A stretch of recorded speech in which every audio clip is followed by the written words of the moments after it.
Meus queridos irmãos, graça e paz, saudações de irmão, saudações fraternas a todos os amigos que estão sempre conosco nas nossas devocionais. Boa noite a todos.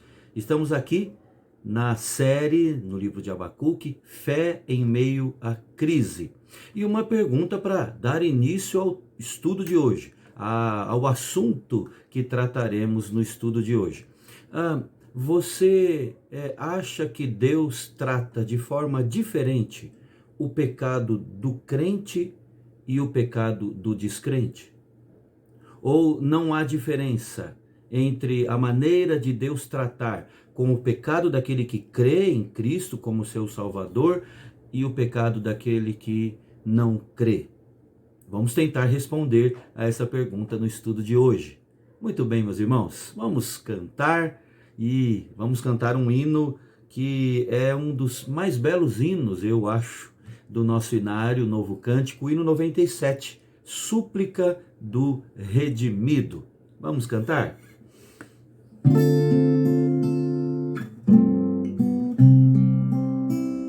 Meu pecado resgatado foi na cruz por teu amor, e da morte, triste sorte, me livraste, ó Redentor. Cristo inflama, viva chama em meu peito, ó Salvador, pois te adora quem te implora, vem guiar-me, bom Senhor. Se hesitante, vacilante, ouço a voz do tentador, tu me guias, me auxilias e me tornas vencedor. Cristo inflama, viva chama em meu peito, ó Salvador, pois te adora quem te implora, vem guiar-me, bom Senhor. Redimida, só tem vida a minha alma em teu amor. Com apreço reconheço quanto devo a ti, Senhor. Cristo inflama, viva chama em meu peito, ó Salvador, pois te adora quem te implora, vem guiar-me, bom Senhor. Amém. Vamos orar, queridos. Ó Pai, nós acabamos de cantar, e ao cantarmos nós nos lembramos do quanto devemos a Ti. Somos-te devedores. Nós, ó Deus, temos recebido graça sobre graça. Tudo, ó Deus, vem da Tua mão. O sustento, a provisão, a família, os irmãos na fé, a Tua igreja. Enfim, ó Deus, todas as bênçãos, tudo que precisamos para viver, vem de Ti. E, ó Deus, nós queremos Te louvar, Te engrandecer. E pedir, ó Deus, como cantamos agora, que de fato, ó Deus, o Senhor venha nos guiar. E o Senhor que conhece a nossa vida como ninguém, sabe, ó Deus, como fazer isso. E nós precisamos, para isso, ouvir a Tua palavra, entender a Tua palavra, assimilar e vivê-la no nosso dia a dia. Nos ajude, ó Deus, agora, quando estaremos meditando nas Escrituras, nos ajude Que teu Espírito nos tome pela mão e nos conduza, ó Deus, no caminho da verdade. O Senhor também, ó Deus, conhece cada coração e sabe como nós estamos. Todos nós que aqui estamos conectados nesta hora. O Senhor sabe, ó Deus, se estamos apreensivos, ansiosos, temerosos, abatidos, com dúvidas, incertezas, ou se nós estamos cheios de alegria, o Senhor sabe. Entregamos, ó Deus, as nossas vidas e pedimos, derrama da tua graça, ó Deus, dá-nos da tua paz, da sabedoria do céu. É a nossa oração, Pai, e a fazemos em nome de Jesus. Amém, amém. Muito bem, meus irmãos, muito bom. Vamos agora abrir a Escritura, abra sua Bíblia aí, no livro de Abacuque, não é? Capítulo 1 agora, hoje nos versos 12 a 17. Abacuque capítulo 1, versos 12 a 17. Hoje o nosso tema é o dilema de Abacuque.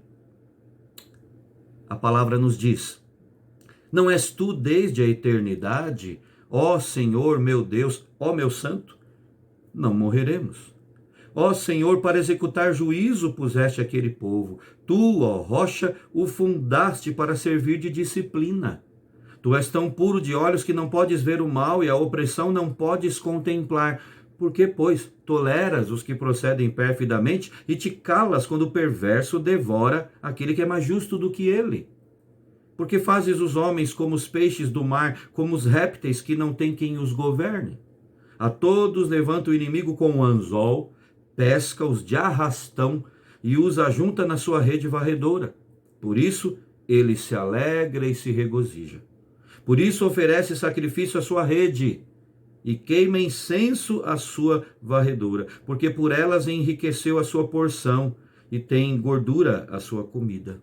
Acaso continuará por isso esvaziando a sua rede e matando sem piedade os povos?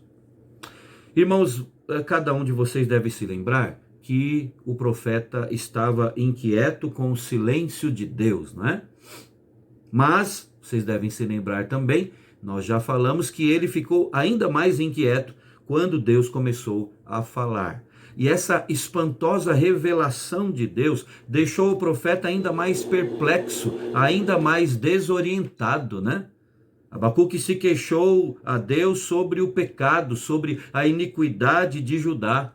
E ele recebeu, então, a resposta de Deus, de que ele não ignorava o que estava acontecendo. Muitas vezes, irmãos, de modo totalmente equivocado, nós pensamos que Deus está tirando um cochilo, que Deus não está atinando com o que está ao nosso redor, com as circunstâncias que nos atingem. Então Deus responde dizendo: opa, eu estou aqui, o julgamento está a caminho. Os caldeus logo levariam o povo de Judá em cativeiro. E o profeta com isso ficou surpreso, porque ele não esperava esse tipo de resposta. Ficou, na verdade, horrorizado ao ouvir que o Senhor iria empregar esse método, empregar um instrumento tão mau para punir o seu próprio povo, o povo de Judá. Abacuque expressou sua profunda preocupação. Abacuque expressou ou questionou o próprio plano de Deus, né? O jeito de Deus agir, o método de Deus. Então, eis aí o dilema de Abacuque. E a gente pode notar nos versos que lemos esse dilema sendo exposto. Por que Deus usaria um povo de iniquidade? Versos 12 e 13. Não és tu desde a eternidade, ó Senhor meu Deus, ó meu santo, não morreremos. Veja que ele começa o verso 12 falando sobre os atributos de Deus. O meu Deus, aquele em quem eu creio, é eterno. O Senhor é eterno, o Senhor é santo. Então nós não vamos morrer. Mas logo na sequência ele expõe o seu questionamento. Ó Senhor, para executar juízo puseste aquele povo. Tu, ó rocha, o fundaste para servir de disciplina. E no verso 13, tu és tão puro. Mais uma vez ele faz a mesma dinâmica. Primeiro ele ressalta quem Deus é, para depois colocar a sua queixa. Irmãos, até nisso nós podemos aprender com o profeta Abacuque.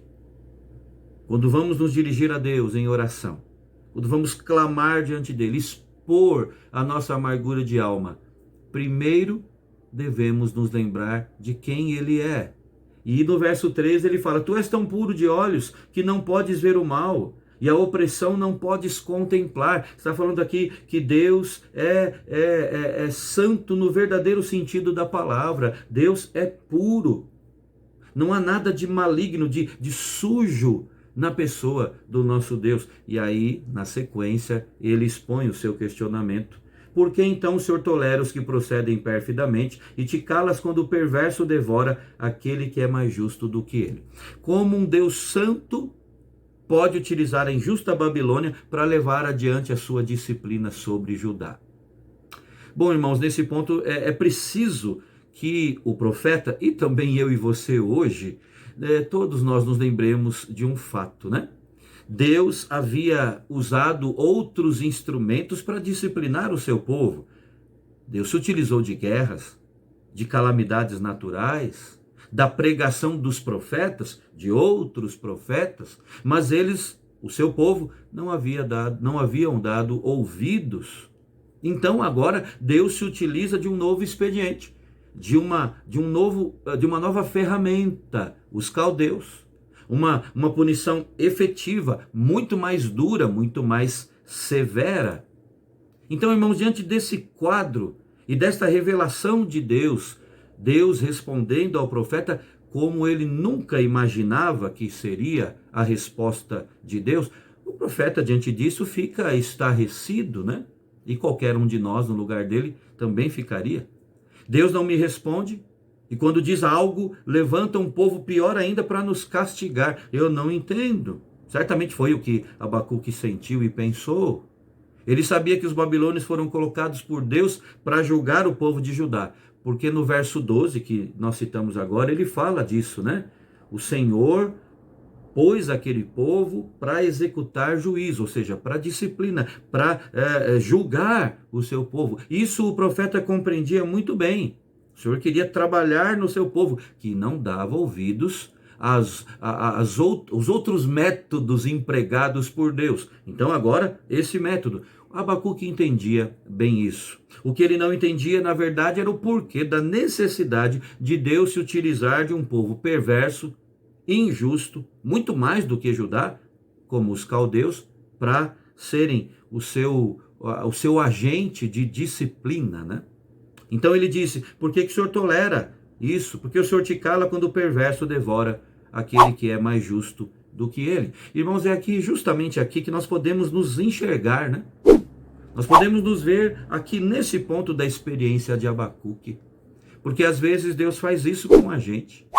Às vezes ele usa pessoas ímpias, totalmente descomprometidas com Deus, para fazerem parte da nossa caminhada, para fazerem parte da história da nossa vida.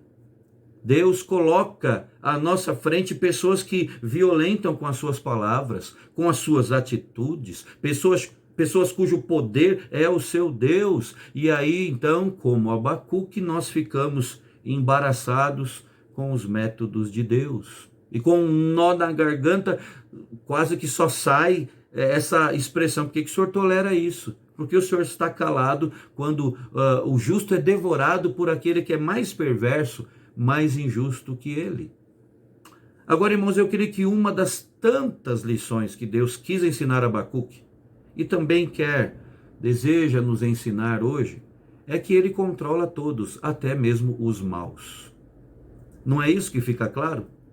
A nação do Egito, se você for para a história da humanidade, você vai encontrar ali que a nação do Egito, que era poderosa até surgir a Babilônia, era igualmente cruel e injusta. Mas assim como Deus fez com que o Egito tivesse poder nas mãos, da mesma forma Deus agora, naquele momento específico ali dos dias de Abacuque, estava fazendo com que o poder fosse repassado, dado a outro povo, agora os babilônios, os caldeus. Deus controla até os maus. E vamos lembrar de onde tiramos isso, né? O próprio Deus, no versículo 6, no versículo 5, ele diz: olha, eu que estou suscitando, estou levantando os caldeus. Deus sempre tem nas mãos as rédeas de tudo. E ele controla até mesmo os maus. Agora, o dilema do profeta continua, né, irmãos? Porque Deus estava utilizando, vamos lembrar, de um método, estava empregando um método que deixou o profeta sem palavras, cheio de perguntas. Por que que Deus usaria um povo assim? Versos 14 e 15, Abacuque continua falando: por que fazes os homens como os peixes do mar, como os répteis, que não tem quem os governe? A todos levanta o inimigo com um anzol, pesca-os de arrastão e os ajunta na sua rede varredora. Por isso ele se alegra, o inimigo se alegra e se regozija. Como era possível? Ainda estava aqui, Abacuque ainda tentando encasquetar isso na sua mente, né? Como é que era possível Deus permitir que o seu povo frágil e indefeso fosse invadido e tragado por uma nação tão impiedosa e cruel? Nós até falamos sobre essa impiedade e crueldade dos babilônios na última devocional, né? Nos versos anteriores aqui, o profeta descreve esse povo. É curioso, irmãos, que Abacuque diz até que o povo de Judá era como peixes a serem fisgados e répteis marinhos a serem capturados em redes, assim, numa pesca de arrastão. É curioso que os falsos profetas de Judá aqui não aparecem, mas em outros profetas que profetizaram no mesmo período histórico, como é o caso de Jeremias, nós lemos que os falsos profetas que estavam ali em Judá, e em todo o tempo houve e ainda há falsos profetas falando em nome de Deus o que Deus nunca mandou dizer. Falsos profetas se levantavam dizendo: olha, isso tudo aí não vai acontecer nada disso. Pode parar, isso tudo é falso, né? E é interessante até nós lermos, por exemplo, o que está escrito em Jeremias, capítulo 6, no verso 14.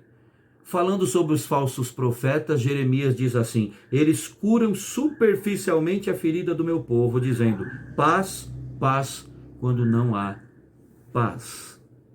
Agora, logo todos viram, irmãos, que as palavras dos falsos profetas não passavam de mentiras.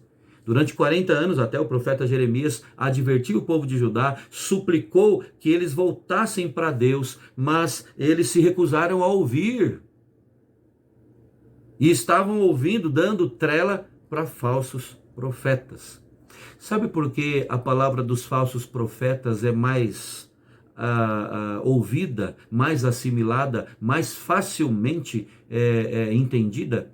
Porque os falsos profetas são aqueles que falam ao gosto do povo, né? E não falam da parte de Deus. E muitas vezes a verdade dói.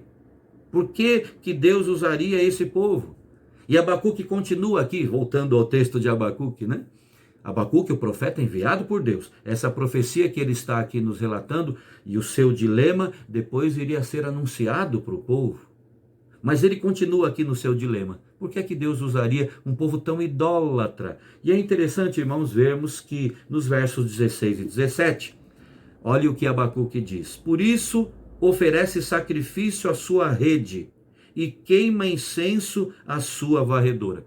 Veja que interessante aqui a figura usada por Abacuque. Ele está dizendo que os inimigos, os caldeus, eles prestavam culto ao seu poder, eles prestavam culto à sua rede, eles ofereciam sacrifício, uma linguagem figurada usada pelo profeta aqui. Eles queimavam incenso à sua varredora, então eles lutavam como que passando um arrastão, pescando de arrastão, e levavam todos na sua rede que varria tudo, e é como se eles adoravam isso. O ídolo deles era o seu próprio poder, a sua própria violência. Essa é a terceira abordagem do profeta aqui. Ele ressaltando como é que os babilônios agiam, viviam e até o que eles adoravam. Eles confiavam, como eu falei, na sua força militar. Eles idolatravam isso, né?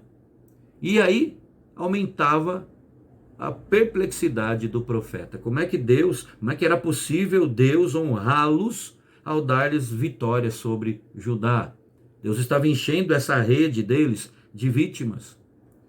Se nós estudarmos mais a fundo os babilônios, irmãos, os caldeus, nós veremos que eles acreditavam numa infinidade de deuses e deusas, né? Bel era o cabeça do panteão, Anu era o deus do céu, Nebo era o deus da literatura e da sabedoria, Nergal, o deus do sol. É dito até em outro livro, se não me engano, o próprio Jeremias, que havia mais ídolos na Babilônia do que propriamente ruas ali. A feitiçaria era uma parte importante da religião deles. Ishtar era a deusa da cidade da Babilônia. E o seu estilo de culto e as deusas a ela associadas eram horrivelmente imorais. Os seus sacerdotes praticavam adivinhações, eram agoureiros. E todas essas coisas eram proibidas pela lei mosaica, né? Então, parece sem sentido algum o Senhor permitir que esse povo tão idólatra conquistasse Judá e a terra ali que abrigava o templo e levasse-os de arrastão. E Abacuque terminou a sua refutação esperando que Deus respondesse. Como um servo, ele se pôs a esperar e vigiar. Isso está relatado no capítulo 2, a partir do capítulo 2, verso 1, e nós estudaremos isso na próxima devocional. Agora, nesse ponto, irmãos, eu gostaria de fazer alguns comentários sobre o que analisamos até aqui da profecia de Abacuque. Eu fiz uma pergunta no início da nossa devocional hoje. Você se lembra? Será que Deus trata da mesma maneira ou trata diferente o pecado do crente e o pecado do descrente? E a nossa colocação com base em tudo que nós vimos hoje é a seguinte: o pecado do povo de Deus é mais grave do que o pecado do ímpio. Os judeus acreditavam que Deus estaria com eles para defendê-los contra seus inimigos sempre, em quaisquer circunstâncias, mesmo estando eles em desobediência, mesmo estando eles em pecado. Uma compreensão totalmente equivocada, né? Seria como se nós estivéssemos brincando de pega-pega. Quando nos achamos em apuros, é só então correr para o lugar combinado, bater ali e nós estamos salvos. As coisas não são assim, não é? Se Deus é por nós, quem será contra nós? Mas e se Ele for contra nós? E se nós estivermos em desalinhamento, desalinhados da vontade dEle? Na verdade, irmãos, um dia todos nós teremos de enfrentar o julgamento do Altíssimo, não é? Todos nós compareceremos perante o tribunal de Cristo, é o que diz o Novo Testamento. Além disso, não podemos esquecer que o juízo começa pela casa de Deus. Então, o pecado do povo de Deus é mais grave do que o pecado do ímpio. Quanto maior o conhecimento, maior a responsabilidade. Os babilônios eram pecadores perversos, sim. E Deus, mais à frente nós veremos, vai puni-los. Mas eles não conheciam o verdadeiro Deus. Eles não tinham conhecimento do Deus vivo. Já os judeus conheciam o Senhor, conheciam a lei do Senhor. E mesmo assim estavam pecando contra o Senhor e contra a lei que diziam observar. Então o pecado na vida de um cristão é muito pior do que o pecado na vida de um incrédulo, irmãos. Quanto maior o conhecimento, maior a responsabilidade. O comentarista bíblico Jerônimo Pote corretamente diz que o Deus santo, o Deus justo e puro, castiga o pecado, seja individual, seja nacional, seja internacional. O povo de Deus deve então esperar ser castigado, se não andar de conformidade com a vontade divina. O pecado do povo de Deus é mais grave do que o pecado do ímpio. E isso deve fazer com que nós temamos ainda mais, né? Agora, e quanto a você que está aqui conosco, está nos ouvindo, participando das nossas devocionais, e nós agradecemos a Deus por isso. Quanto a você que ainda não pertence à igreja, pode ser esse o seu caso. Você que está nos acompanhando aqui, mas ainda não tomou de verdade a decisão de fazer parte do povo de Deus, de se identificar como um crente em Cristo. Talvez você pense assim: bom, se é dessa forma, se quanto mais conhecemos de Deus, mais responsabilidade nós temos, eu vou ficar aqui no meu canto, eu vou ficar quieto aqui. Veja, essa não é a melhor decisão, essa não é a melhor postura, sabe por quê? Porque, como diz a Escritura, Deus tem sua bondade e suas misericórdias focalizadas, reservadas para o seu povo, para aqueles que o seguem de todo o coração, não para aqueles que vivem como se Deus não existisse. Deus tem a sua bondade e as suas misericórdias reservadas para a sua igreja. É a graça especial de Deus. Então, se você ficar de fora, essa bondade, a fidelidade do Senhor não será sua. É verdade que Deus abençoa a todos, mas Ele tem bênçãos especiais para aqueles que o temem, e isso significa para aqueles que o levam a sério. Então, pense seriamente nisso. E depois de pensar seriamente nisso, não demore em buscar ao Senhor de verdade, viu? Em buscar a igreja, em buscar o povo de Deus, para aprender de Deus e para ser guiado pelas Escrituras, a palavra de Deus. Que Deus assim possa nos abençoar, Ele pode, e que nós, alinhados com a sua vontade, andemos assim dessa maneira, debaixo da sua bênção. Um forte abraço a você, Deus abençoe você e sua família. Até o nosso próximo estudo, se Deus quiser.